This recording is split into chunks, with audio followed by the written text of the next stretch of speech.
Что скажете о предстоящем матче с «Локомотивом»?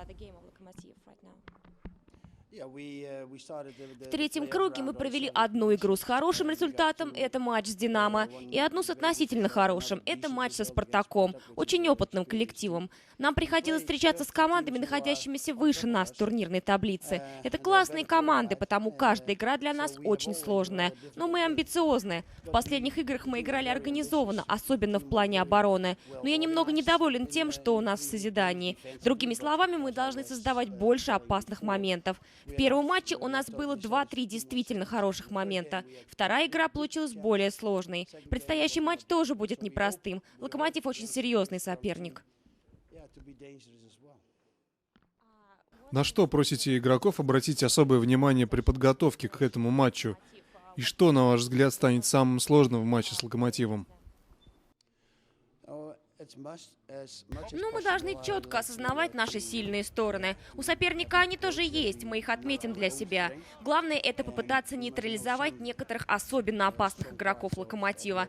Прежде всего, мы должны постараться доминировать на поле, взять игру под свой контроль. Это главное, что я хочу увидеть в исполнении моей команды. Конечно, «Локомотив» вызывает у меня уважение, особенно некоторые игроки. Я знаю их лично, знаю, на что они способны. Наша задача — не дать им сыграть опасно. Все в наших руках.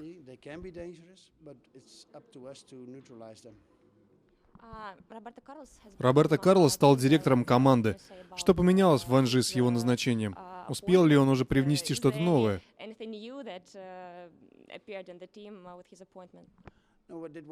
Это решение было принято по обоюдному согласию. Я все спрашивала его, когда ты закончишь играть и активно заниматься футболом. Но это всегда трудное решение, помню по собственному опыту. Завершить карьеру — это все равно, что умереть. Ты чувствуешь, что возраст берет свое, ты уже не так быстро, играть все тяжелее, а соперники стараются больше провоцировать тебя.